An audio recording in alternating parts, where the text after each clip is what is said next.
খ্রিস্টান ধর্ম প্রচারে তারা একটা অডিও রিচার্জেবল ডিভাইস মানুষকে হাতে হাতে দেয় এবং রিচার্জেবল মোবাইলের মতো দেখতে হওয়ায় মানুষ আগ্রহের সাথে গ্রহণ করছে। এর বিরুদ্ধে আমাদের কি কিছুই করার নেই? ভাইরা আমার, খ্রিস্টান মিশনারিগুলো আমাদের দেশে ধর্মান্তকরণের যে প্রক্রিয়া চালাচ্ছে সেটা আজকে নতুন না, অনেক দিন ধরে। এবং আপনারা জানেন খ্রিস্টান মিশনারিগুলোর এই যে অপতৎপরতা, এই অপতৎপরতা আমাদের পাহাড়ি অঞ্চলকে অস্থির করে তুলতেছে এবং সেখানে প্রতিনিয়ত মানুষ অশান্তির মধ্যে বসবাস করতে হচ্ছে। আমাদের এই ছোট্ট একটা দেশকে নিয়ে যে ষড়যন্ত্র হয়, এর ভিতরে সবচেয়ে বড় ষড়যন্ত্র হলো খ্রিস্টান মিশনারিগুলোর ষড়যন্ত্র।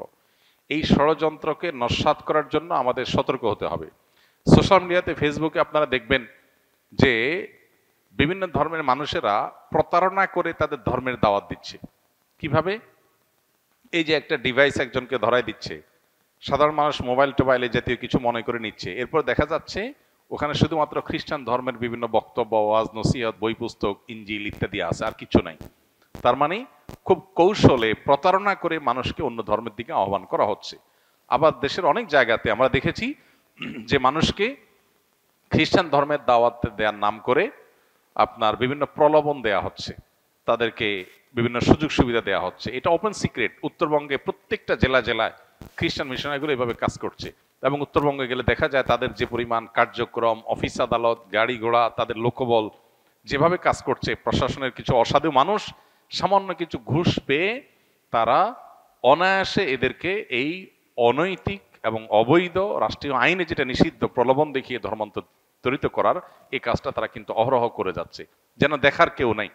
ডক্টর আব্দুল্লাহ জাহাঙ্গীর রাহিমাহুল্লাহ সারা জীবন এ ব্যাপারে মানুষকে সতর্ক করেছেন, জাতিকে সতর্ক করেছেন, এ নিয়ে বহু বই তিনি লিখেছেন এবং এই কাজ করতে করতেই আল্লাহ তাআলা তাকে দুনিয়া থেকে নিয়েছেন। অতএব আমাদের উচিত হবে সতর্ক থাকা। রাজধানী ঢাকার বেশ কয়েকটা গুরুত্বপূর্ণ জায়গা আছে, যে জায়গাগুলোতে খ্রিস্টান মিশনারিরা এবং কাদিয়ানিরা যে সমস্ত মানুষকে ধর্মান্তরিত করে তাদেরকে এনে এই সমস্ত জায়গায় রাখা হয় এবং তাদেরকে এস্টাবলিশড করা হয়।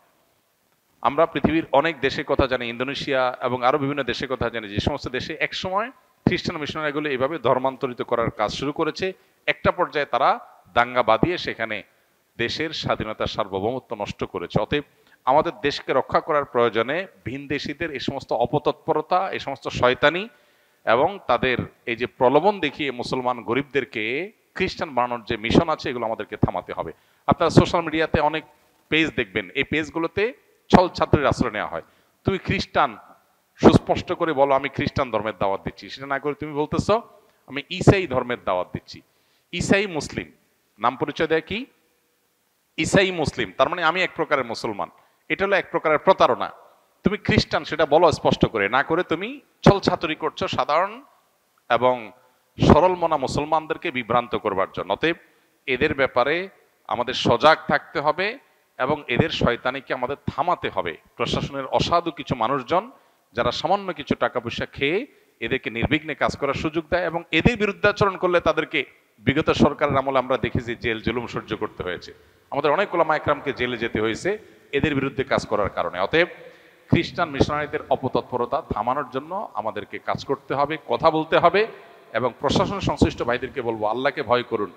এই মাটির বিরুদ্ধে বিশ্বাসঘাতকতা আপনারা করছেন, যারা খ্রিস্টান মিশনারি সহ বিদেশি মিশনারিগুলোকে, বিভিন্ন অর্গানাইজেশনগুলোকে তাদের ধর্মান্তরিত করার যে কাজ, এই কাজটা আপনারা নির্বিঘ্নে করতে দিচ্ছেন।